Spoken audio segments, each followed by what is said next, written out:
Le personnel médical de l'hôpital Kamal Adwan est en alerte. Médecins et infirmiers sont à pied d'œuvre pour tenter de maintenir en vie des nouveau-nés en urgence vitale. Mais dans le contexte actuel, la prise en charge médicale des patients et des blessés est quasiment impossible. Le siège sioniste sur le nord de l'enclave empêche l'arrivée de toute aide, y compris le matériel médical, ce qui met en péril des vies humaines.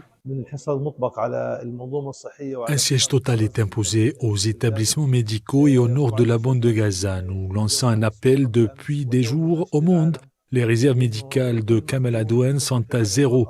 Nous n'avons pas de poche de sang, ni de fourniture médicale, ni de médicaments. Certains membres du personnel médical sont soit morts, soit blessés. Dans les prochaines heures, nous allons être confrontés à une catastrophe humanitaire si aucune solution n'est trouvée. L'hôpital va se transformer en fosse commune. Toutes les heures, des blessés meurent. Dans l'élan de leur politique génocidaire, les forces sionistes sont allées jusqu'à interdire aux équipes de la défense civile d'évacuer les victimes, allant même jusqu'à sommer les secouristes de quitter leurs ambulances.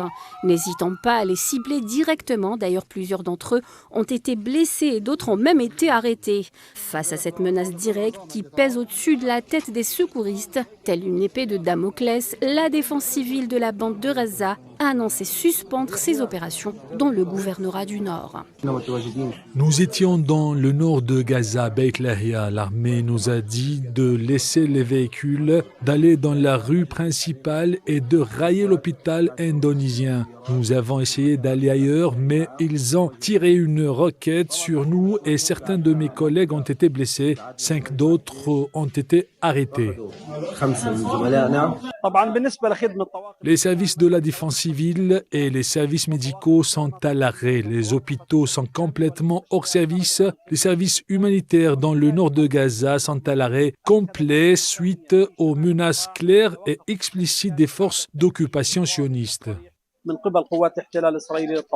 Un état de siège de 3 semaines, des Palestiniens massacrés, maltraités et chassés, des secouristes attaqués, blessés et arrêtés dans l'exercice de leurs fonctions, des zones géographiques dévastées. Ce qui se passe dans le gouvernorat du Nord semble être la seconde étape du génocide sioniste dans l'enclave. Les forces d'occupation sionistes semblent avoir enclenché la 5e vitesse pour mettre en application leur plan machiavélique initial, celui de s'accaparer le tout Gaza, à commencer par le Nord.